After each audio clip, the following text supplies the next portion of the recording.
అట్లనే చూసుకున్నట్టయితే రేవంత్ రెడ్డి గారు కొన్ని వ్యాఖ్యలు చేశారు సార్. ఏంటంటే చలాన్ల గురించి మాట్లాడారు. ఆ చలాన్స్ ఏంటంటే వినియోగదారుడి బ్యాంక్ అకౌంట్తోని బండి కొన్నప్పుడు చేయాలి అని చెప్పేసి మాట్లాడడం జరిగింది. చలాన్లు కట్టట్లేదు కాబట్టి ఇలాంటివన్నీ తీసుకొస్తున్నాం, ఇలాంటి ఐడియాలు అని చెప్పేసి మాట్లాడుతున్నాం. దీన్ని ఎలా చూడాలంటారు సార్? అంటే డబ్బులు వసూళ్ళ కోసం వాళ్ళు ఏం చేయడానికైనా సిద్ధపడుతున్నారు.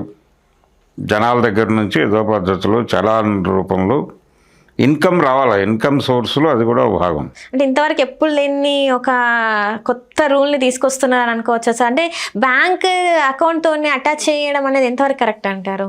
అంటే ఆటోమేటిక్గా కట్ అయిపోయే ఇప్పుడు ఫోన్ బిల్లులు ఇవన్నీ ఓటీటీ బిల్స్ కూడా, ఓటీటీ మెంబర్షిప్ కూడా ఆటోలోకి వెళ్ళిపోవచ్చు మీరని ఒక ఆప్షన్ ఇస్తాడు.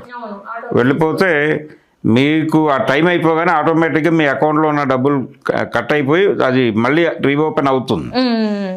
అదే పద్ధతి చలానా పడగానే మీ అకౌంట్లో నుంచి స్ట్రైట్ అవే కట్ అయిపోతాయి.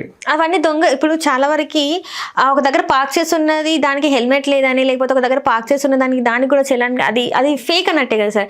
దానికి కూడా చలాన్ పడితే మరి బ్యాంక్ అకౌంట్లో నుంచి డబ్బులు ఫేక్ అని ఎలా చెప్పగలరు? ఇప్పుడు అక్కడ బండి ఉంది, ఒక రాంగ్ పార్కింగ్ ప్లేస్లో పెట్టారు, వాళ్ళు స్నాప్ తీయగానే అక్కడ అలర్ట్ అయిపోయి వీళ్ళ అకౌంట్లో నుంచి డబ్బులు కట్ అయిపోతాయి. అంటే ఆ రకమైనటువంటి ఒక యాప్ డిజైన్ కావాలి. అంటే ఒక వినియోగదారుడి అకౌంట్ ఇట్లా కనెక్ట్ చేసి పెట్టడం కరెక్టే అంటారా సార్? అది డెఫినెట్గా ఇబ్బంది. అంటే ప్రజల మీద దౌర్జన్యం చేయటం, ప్రజల మీద దౌర్జన్యం చేసి ప్రజల అకౌంట్లని తమ కంట్రోల్లో పెట్టుకోవటంగానే చూడాలి దీన్ని. అందుకని దీనికి వ్యతిరేకంగా జనాలు ఒక ప్రోగ్రామ్ తీసుకుని తిరగబడాలి. అంటే ఇప్పటికే పోలీసులు మా దగ్గర నుంచి అన్యాయంగా వసూలు చేస్తున్నారని చెప్పి ప్రజలు ఒక ఇబ్బందిని, వాళ్ళ నిరసనను వ్యక్తం చేస్తున్నారు. ఇలాంటి టైంలో ఇలాంటి ఆలోచనలు తీసుకురావడం ఎంతవరకు కరెక్ట్ అంటే? ఇప్పుడు హెల్మెట్ నిబంధన ఉంది, హెల్మెట్ పెట్టుకుంటే వారి ఆరోగ్యం బాగుంటుంది, యాక్సిడెంట్ అయితే తల పగలకుండా ఉంటుందని.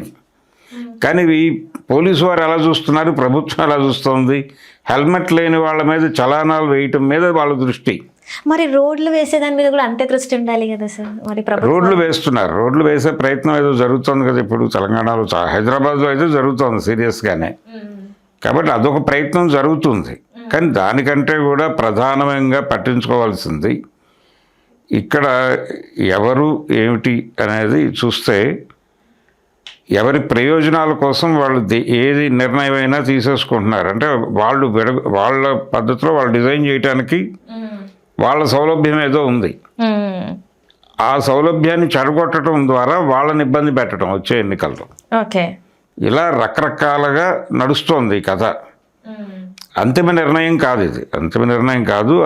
నివేదిక రావాలి, వచ్చిన తర్వాత అప్పుడు ఏం జరుగుతుంది అనేది అప్పుడు ప్రకటిస్తారు.